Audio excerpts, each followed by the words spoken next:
Okay, so I don't know if it's just me, but I kind of feel like watching or consuming media featuring zombies outside of games, sort of like in comics or, just movies, shows, and just anything that's not like hands-on games, feels more interactive and kind of more flexible and better in some instances. Because me, for one, I can see that I love games and I love zombie games. I love survival, horror, action, and everything in between. But sometimes it just doesn't feel the same as if I'm watching the Walking Dead show or reading the comic or watching a movie or something. It somehow feels kind of more engaging and interactive, even if it's more passive and I'm not controlling my character or anything. And then again, the quality of the media is a factor too, how enjoyable it can be. But just from my perspective and generally what I'm thinking right now, I get more invested and think more of what I'd do if I were in those characters' shoes in the show. But there is still something deeper than that I kind of want to tackle and explore.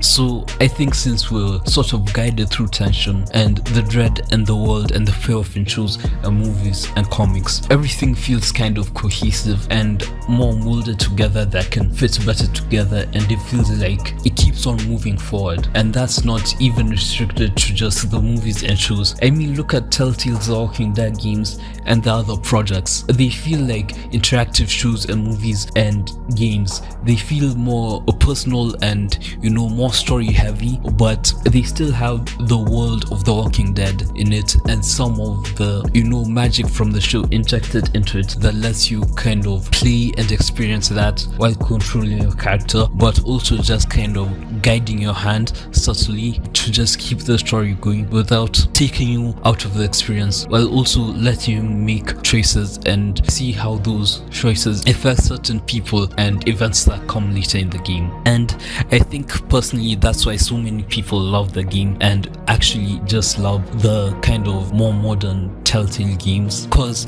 it feels more accessible to them, more friendlier to the general public than a hardcore game like, let's say, Zomboid or something. And there's no friction or like something that will significantly stagger your experience, and also there's kind of less game fatigue as opposed to in games where the pacing and engagement falls upon the player, and that can more times than not be easy to mess up or feel repetitive quicker. And I know there's those who enjoy an actual more realistic and not dramatized game where you need to survive day by day and build a routine and do all the small things and more overshadowed stuff in games to survive, than opposed to how a lot of other stuff is usually overlooked in shows and movies, and you have to be more engaged with the details when you're playing a sort of zombie survival game. So compare that to when you're watching a show or movie. The story, its world and characters already fleshed out for us to just consume and not care about intricacies. I'm not thinking about making a water collector or managing stress in Zomboid when I'm watching something. I feel more so that I'm tapped into the kind of human aspect of it all.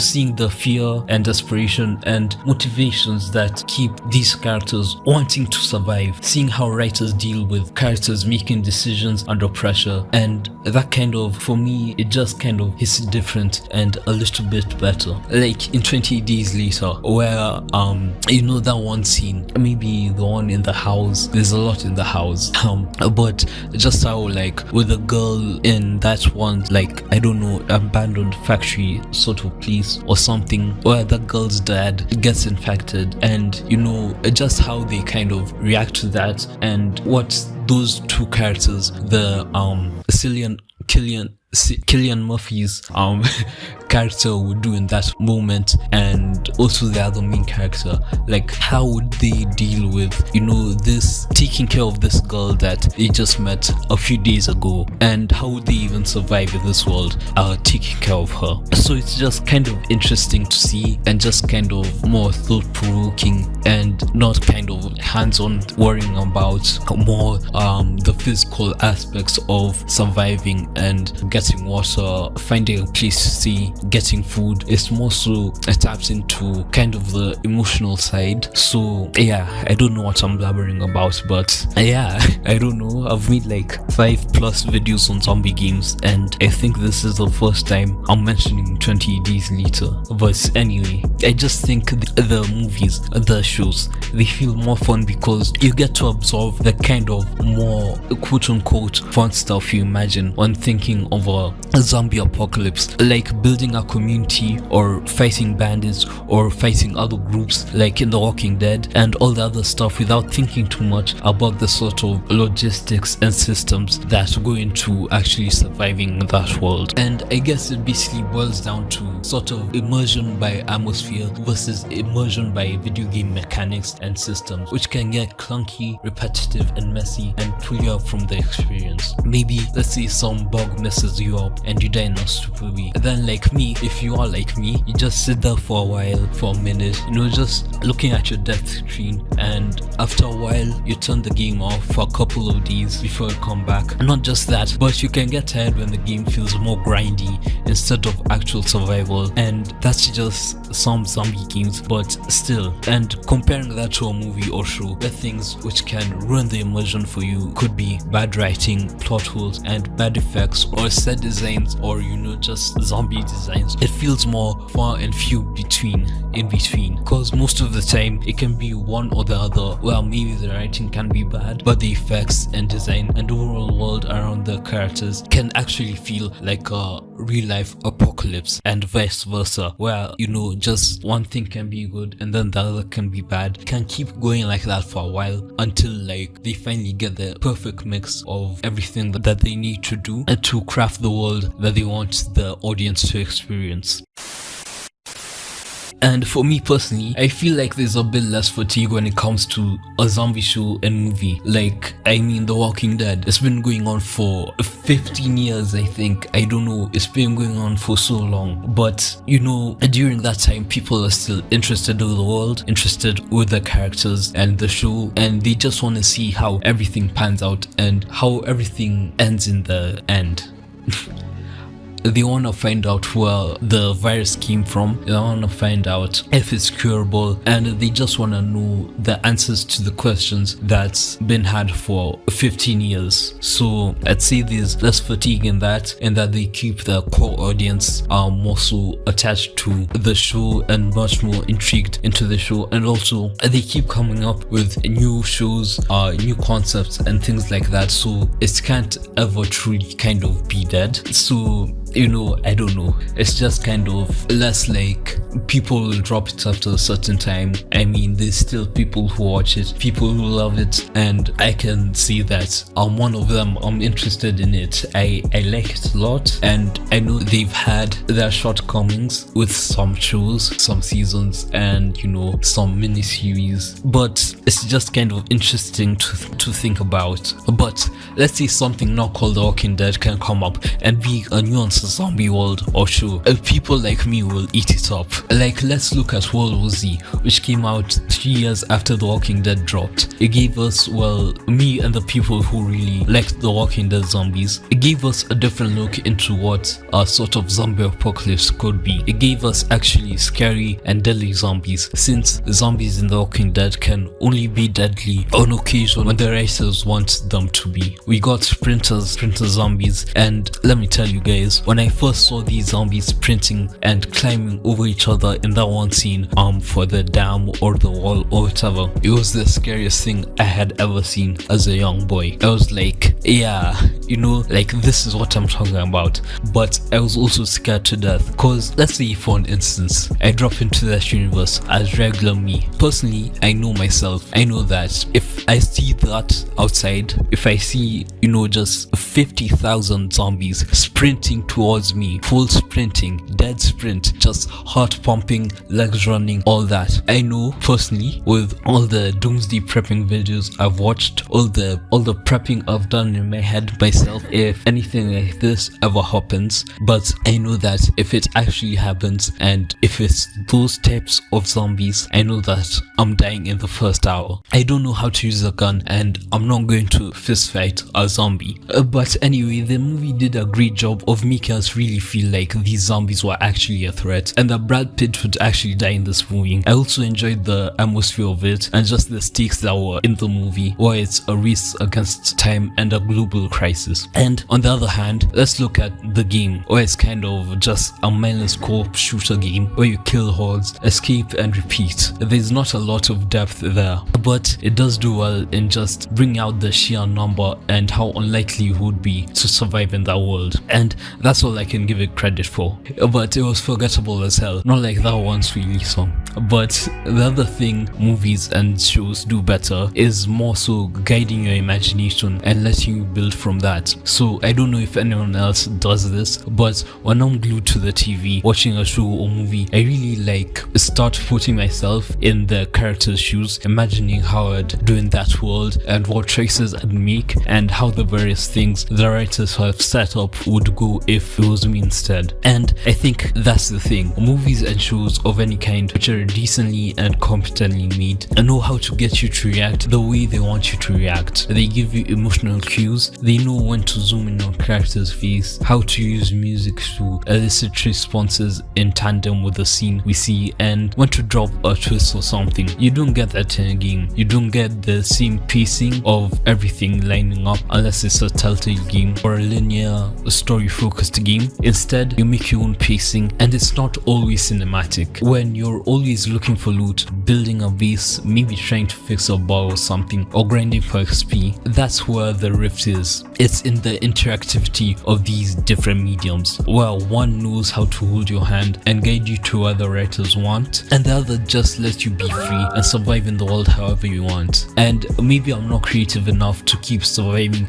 in a game world, doing the same things over and over again every day in order to survive. Maybe I like not being in control all the time, but I don't know, but I feel like there needs to be a sort of slight mix of both styles to make something truly good, to satiate my need, my hunger, my dark passenger for this game. Tonight's the night. Tonight's the night. Tonight's the night. But so building, get it, because it's in the title of the video.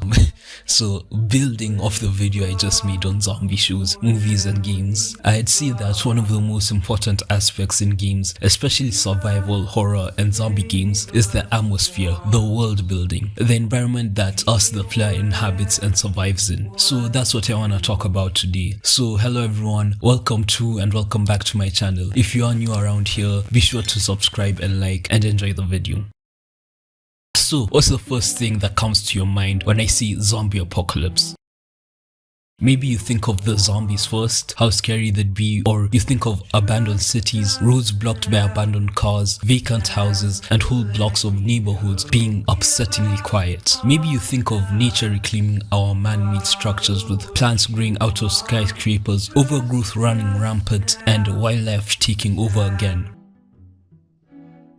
What I like thinking about is the kind of tiny intricate details that other people who are not absorbed in the world notice. Stuff like sound design, things in the background that make the world feel lived in and actually like it used to be alive. Maybe some people died in the house or killed themselves because they couldn't take it or because of grief and we see their bodies in their beds or whatnot. But here's the thing, every game is different and focuses on one aspect, more like action, storytelling, horror, survival, and so on. So the world around has to match that tone and fit within the narrative of the game if it has a story. If there's lore in the game talking about things that happened before and how things were before, it would be satisfactory to players to go maybe to the site of where something happened and just actively recall that they read this in some in-game magazine or something like that, like they saw it on a poster or they saw a billboard for it, a torn billboard, or some old old idols from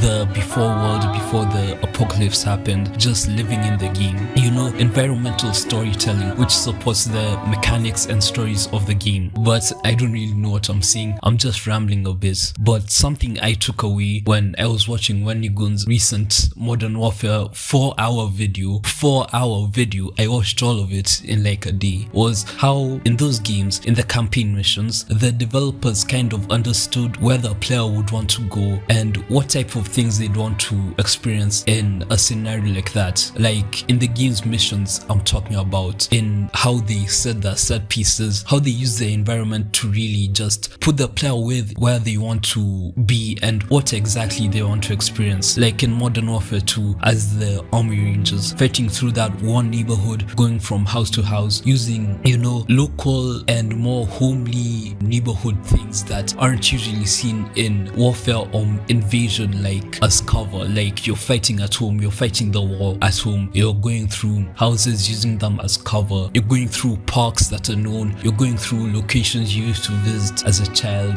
that now they've been turned into a battlefield, you know, something like that. So let me recontextualize that and put it in a zombie game manner, where instead of fighting a war, you'd be surviving in these common places that you know, which have been turned into more so decrepit old images of what they used to be, and you know, just kind of shut down. So yeah, I think that's just interesting, and I think that it really should be more so of our main focus in more zombie games, going from, you know, house to house, going through diners, fast food places, and just seeing how the world has been affected by this apocalypse. And back to Modern Warfare, you're fighting Russians in your home turf, making it feel more meaningful and personal, because it's not like fighting in another country. Now you're actively defending and trying to push back these soldiers. Or again, as the army rangers, the fight in DC, it feels the same. In these Modern Warfare games, for some of the missions and locations and everything surrounding the world, it feels like it has an actual purpose to serve that's deeper than just running through the buildings, sightseeing and killing enemies. And I bring this up because in zombie games this feels like sort of a problem that's not really addressed in most of the games. And listen, I know this can be very nitpicky, but most of the times, whether it's in games like The Last of Us, The Walking Dead, or Left 4 Dead or Zomboid, it feels more detached from us, more like a kind of clean slate, or something that reflects and addresses the inherent human fear of death and also the fear of infectious contagion. Because most of the times in these games, the world building kind of feels less personal and less intimate than other games and other genres. Because I feel like zombies should be able to kind of present apocalyptic parables of societies in the face of the collapse. And I see this because zombies sort of act as the problem of globalized society, where they show the human fear towards the unknown and unnamed. And I feel like more games should be able to explore and properly show that in the gameplay, in the world building, in the settings, in the mechanics, and just really show how kind of scary it is to face things that we don't know and we can't control.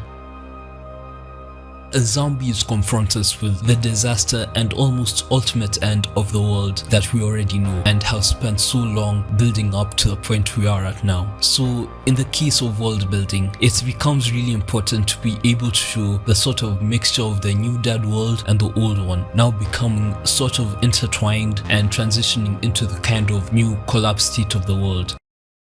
So, when this is done right, we can get a rich and varied world with interesting characters and locations, and not that just builds further upon that. It can be a world that is so interesting and deep that we will keep playing the game and keep coming back to it. But not only does world building give us characters to care about, but it helps engaging us with the mechanics in the game and how the zombies work, how enemies act and react, how NPCs interact with the player. We get a sort of curiosity that keeps us wanting to explore the whole desolate, apocalyptic world. We get goals and mysteries that keep us enthralled and just trying to uncover the mystery of this world, like where the zombies came from, if the game doesn't give an origin, how to stop them, if there's a cure, how we'll rebuild society, and things of that nature. And this is particularly important for zombie games, as that's where devs sort of can get away with leaving things unanswered and just letting the bit of world world building they did keep you interested in the world enough to where you have theories about things in the game, and you start filling in the gaps on your own, making up your own lore, your own story for your character, and just coming up and engaging more with the game by having your own personal thoughts on what it's trying to see and how the world actually is and how everything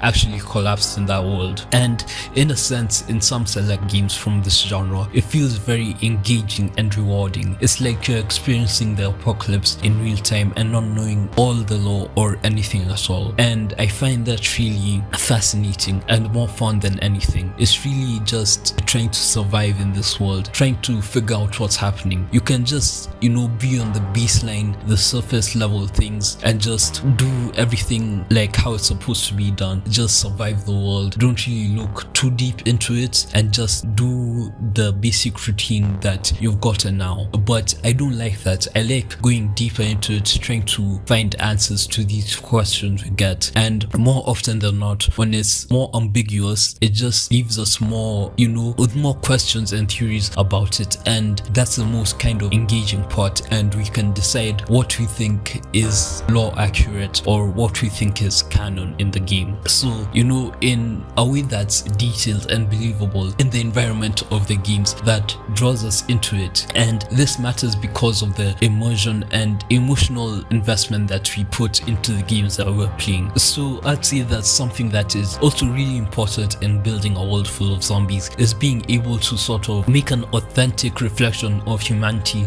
that fits within the logic of the game and the systems in it. But all in all though, every developer has a different vision for their games and what type of world they want to build around it. No zombie game is ever the same. They'll never work the same and share the same systems, and I think that's a good thing. It gives space to be able to experience different interpretations of the same sort of concept of the dead coming back to life, whether it's survival games, horror games, survival horror, action, and even tower defense games. So it's good to have such a variety of options in this genre. So with all that being said, thank you all for watching the video. If you did enjoy, be sure to leave a like and subscribe for more videos like this. Thanks again for watching, and I'll see you guys in the next one. Bye.